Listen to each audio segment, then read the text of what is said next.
to all of you. Good afternoon. I'm glad to share whatever we have been working on this topic. And also, I would like to introduce some early work to show our research background in the areas. So I go to the next slide. This is just the title.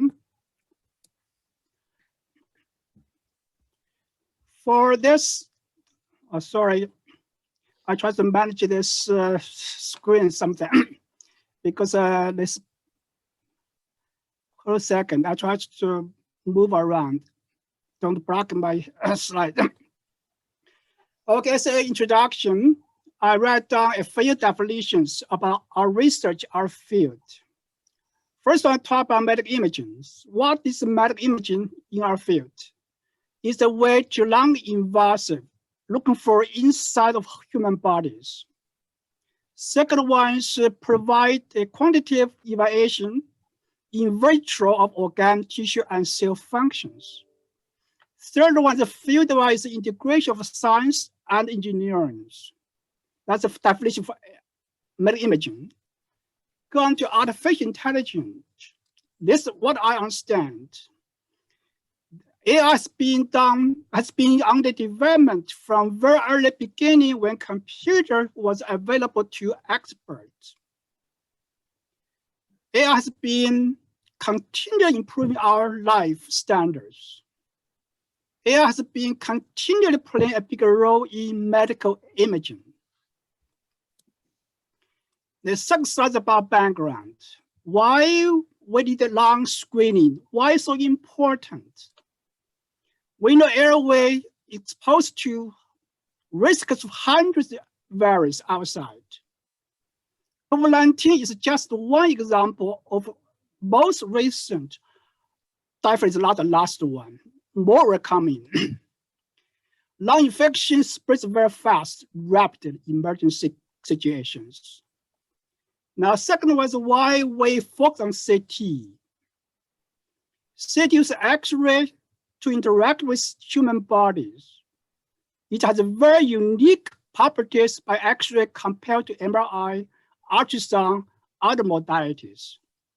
Second one, X-ray is very robust, quantitative, very, very stable. Third one is very, very motion insensitive. Ultrasound, MRI are motion insensitive. Last point is most important. It has been demonstrated an essential role for early detection of COVID-19 China's. Here's my question to all of you. Why we cannot use this one in US? Because that plays a very big role. That's the wonder, that's the why they can stop the spread of the COVID-19. Set it very fast, can detect very early stages. So we have we just finished the RSNA national meetings. I'm in charge in the physics on the subcommittees. We have a very big award for this paper published just recently. You can say title, correlation between chest X-ray and the RT test. Many cases where RT test is selective, but CT come out as positive. So CT will provide a lot of additional information for early detection and for evaluations. I believe the use of the CT in China is a big factor to help them to stop the disease spread. Now we turn to our laboratory. What do I have done with CT, X-ray CTs? CTY has a wide concerns about radiation causes the additional cancer possibilities. Here we have done a good job on the radiations for CTs. Here's one example. We take a same patient, make 2 scans with 4 doses in the middle. That's the current standard from CT industrials. For 4 doses for diagnosis. When we drop it down to 25%, we get this results by current industrial standards. By our laboratory research, we move back to the right figures, you can see both are almost identical. So for setting in our laboratory, we have shown the potential to reduce dose by 75%. Next one, we apply for lung nodule detection and diagnosis. This is one application we have been working on for years. Here's a few typical properties we are looking for lung nodules. Lung nodule is verticalized. From the full figure, you can see very localized. And detect nodule by our past knowledge is we do voxel by voxel in local way to search nodules. So we have AI algorithm developed. This outcome from AI detections. Here we have measurement called AUC. That's the figure of merit to indicate performance of the algorithm for detection of lung nodule and diagnosis of lung nodules. Here's a comparison, use this state-of-art figure of merit to quantify all methods in the area. Our one is the best. It's reached about 97. It's very accurate for detecting lung nodules.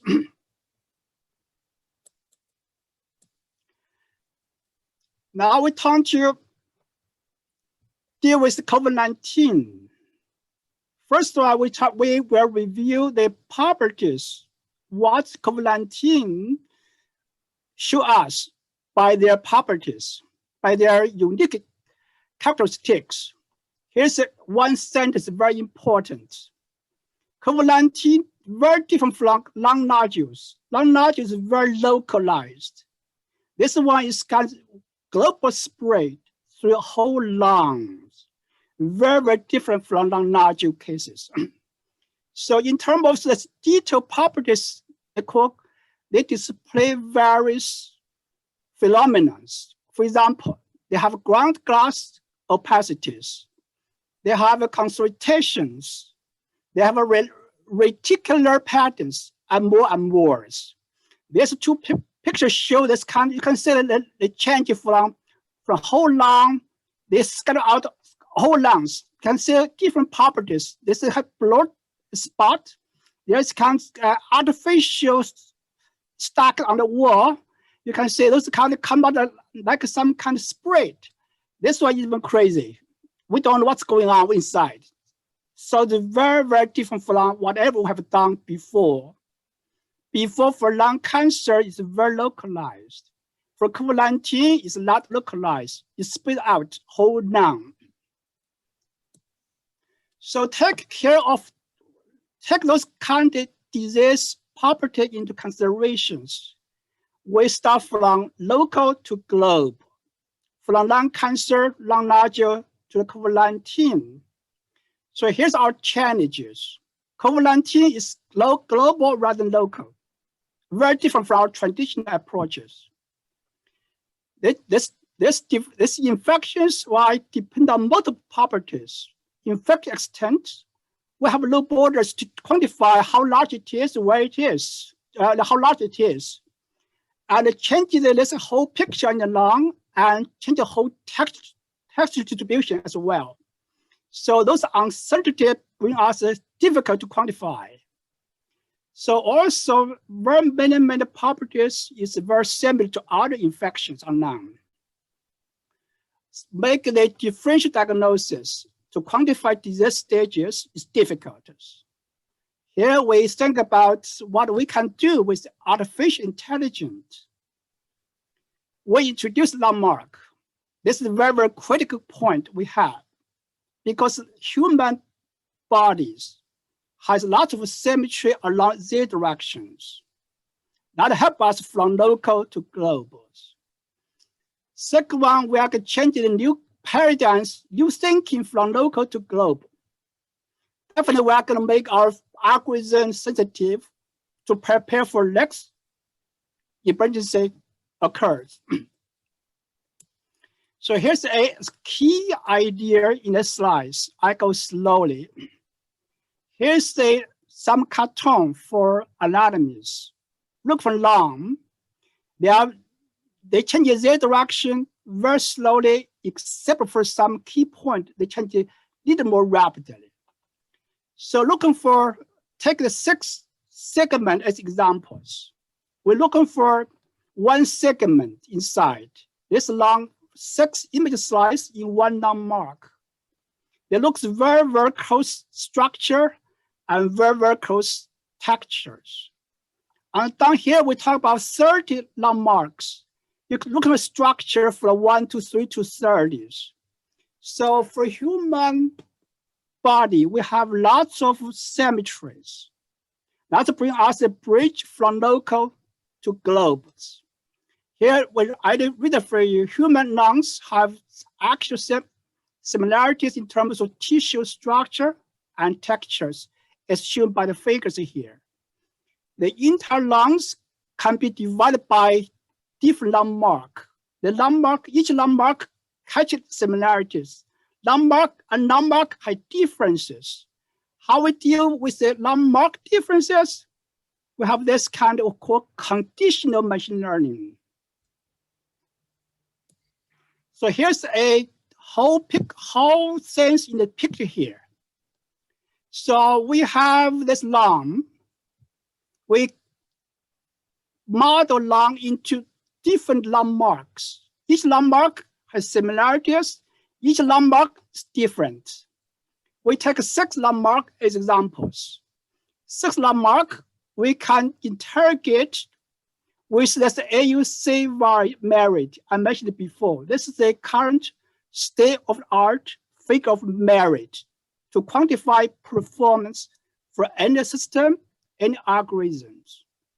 Once we interrogate all landmarks, we label by AUC scores. Now we continue learning by the adaptive machine learning. Then we answer all questions in the landmark. First one, each of them, then we integrate each of them, get the whole final outcomes. So here's the outcome. We show some pilot studies, how the idea implemented their work. So here's one baseline. We compute the lung texture properties. And if we don't consider landmarks, so here give us AUC value is 82 for whole lung diagnosis from abnormal to normals. Not too bad. The accuracy 82, not too bad. So for each landmark, they have different response to the detections. For human body, it's a whole lung information we wanted to get. So once we do integration from here, baseline from here, and the best one landmark, then we put everything together, we get 92. This is the first idea to demonstrate conditional machine learning. Next one, we perform between normal and abnormals. We take 48 patients, 48 normal volunteers. We use the 2 distance measure to measure the detection, quantify the differences. The measure the large, the better for differentiate both classes. So if we don't use landmark, we have this performance measurement. When we use the landmark, we dramatically improve the performance. Now go on to next one. We know lesion-wide, like malignant lesions, it has the high chance, high tendency to grow, to invade environment. So now we use the vector to describe the tendencies. So now in the vector domain, we take 5 measures. Vector have 2 angular, 1 magnitude to describe vectors. So we take those unique properties from the lung images. Then we quantify with mark or without landmark. You can say that much better performance in each properties we take from the long nodules. In short, this studies clearly demonstrate landmark help a lot. So we believe this idea from local we succeed for long nodule detection. We have very good chance of success for COVID-19. That's from local to globe. So that's from globe. The results is very, very encouraging. So here's conclusions. AI evolutions. AI development goes in a spiral path in general. This is well known in science field. 20 or 40 years ago, we are looking for ANN at that time. Our computer is not powerful enough. So we limited the knowledge or limited the modeling our knowledge into computers. We call ANN. About a few years ago, our computer is very powerful. We model more depth on the knowledges. It goes CNN now. So in the future, I can say when whichever 10 years later, so the spiral goes further when we have DNA and eventually for our desired texture in. I mentioned to you, those texture in the image are from different descriptions, from image intensity, from vector description. We can go even more and more higher orders to magnification on the textures. We may have texture in coming. So now going to our fundamental approaches. This drives us to develop algorithms. The algorithm, we have to follow this principle-based, task-driven to develop methods. What I mean principle is knowledges. Before we talk about local to globals. Those are principle and knowledge we have to model into our pipeline to develop algorithms. For example, human anatomy, tissue function, tissue textures, and the best measure of their performance, etc. Those are principle knowledge we must follow, obey.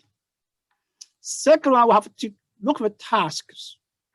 The task is very disease-specific detection, diagnosis, and others.